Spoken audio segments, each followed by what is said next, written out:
So lockdown is being released over the UK. However, social distancing is still in place, and even if it wasn't, it's probably still not safe to run a class anyway. And pubs aren't really in Wales, especially in Wales, pubs aren't opening. There's no space to actually dance, and even if you did dance and you wanted to social distance, it means you'd have to have only couples only, or solo dancers, and wouldn't have an inclusive environment, which is against our ethos. So we're still teaching from our home and doing online classes, which are fully interactive. And we had the request this week to do a bit more Milonga. So that's what we did. And what we did was look at a very interesting element of tango dance. We're not entirely sure what this is called in tango, but in other forms of dance it's called shadow hold, where the leader is behind the follower. So this is an interesting form of the embrace. Technique still stays the same, but what it doesn't show is that you have a very good technique, because you won't be able to lead your follower if you couldn't do this. It works on connection, because this is how you communicate. So connection isn't about how physically close you are to somebody, it's about how well you communicate back and forth to each other. So it really tests that as well. It also tests your knowledge about what is actually possible in these different positions. So we started off by doing lots of stuff which was solo, for those who were solo dancers, and took it into the shadow embrace. We'll show you how we got into the shadow hold first. So we did it from the cross, so you can do this from either tango or Milonga. So a side step to the left, outside, into the cross, then return the follower in a saltada. So she comes around, and keep my hand on my follower's back, I can have my hand on my shoulder, or if I'm familiar with her, on her waist or hip. And then I'm holding her other hand with my left hand to help keep her in place. In tango, obviously, the follower is always trying to get back in front of the leader's chest, so the leader has to try and keep her in position, and the follower has to be willing to stay in these positions to actually do this. We also talked about that you very rarely come across anybody doing this in a Milonga.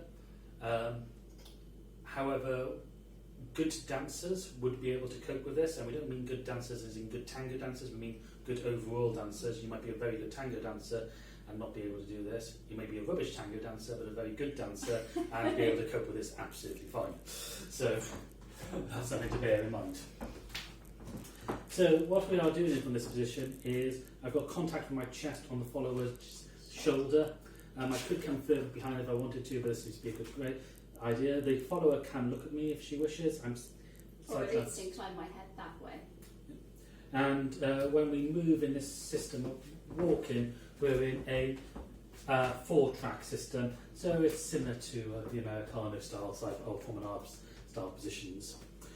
So what we did was start off with a basic Milonga box. Bear in mind you can do this in normal embrace as well, or as a solo. So bounce those onto the left foot, stepping back with the right, side with the left, forward with the right, forward with the left, side and back.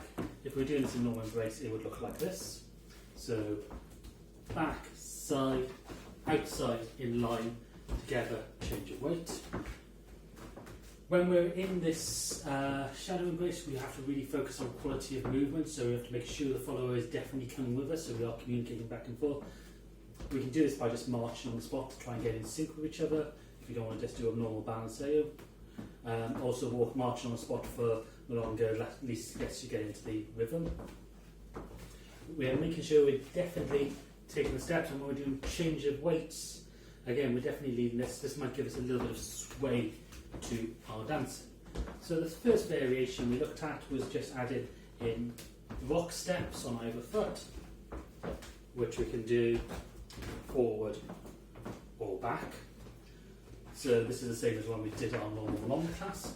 What we can also do is get this to do a sort of zigzag motion where we go side, forward together, making sure we change weight,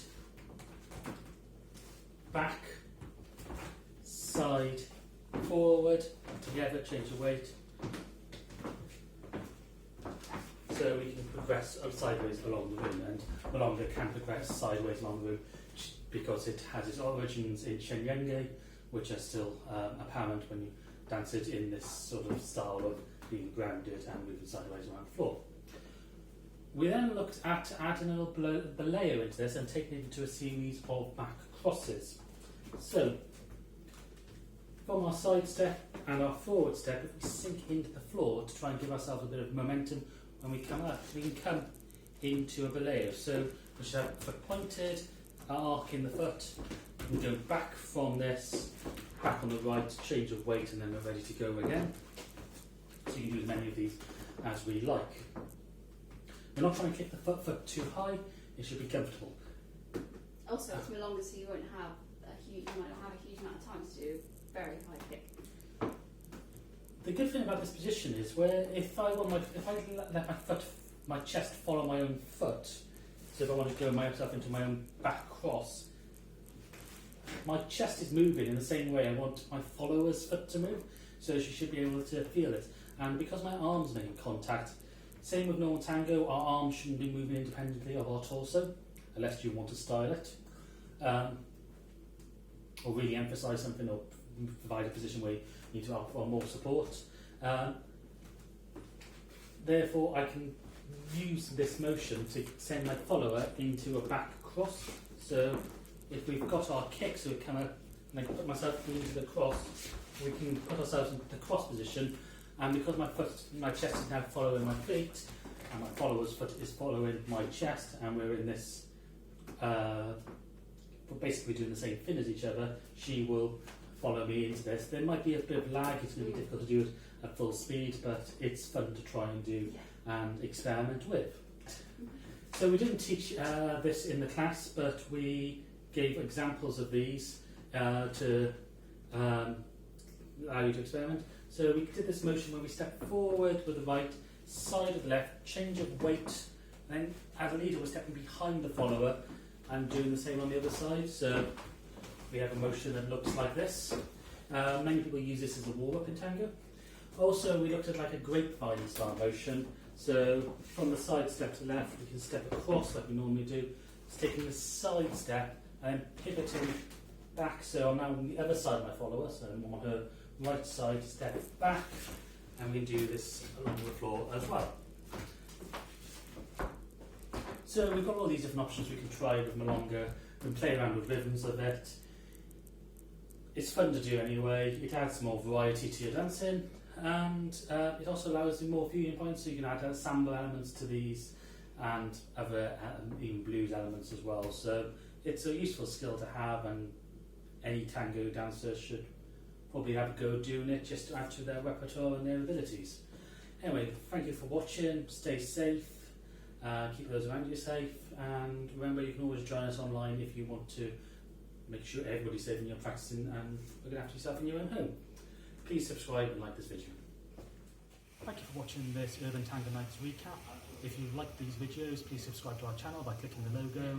You can find more of our class summaries down here and other videos of us dancing tango over here. You can also follow us on Facebook, Instagram, Twitter and Meetup. Links are in the description below, and you can also subscribe to our newsletter using the link below.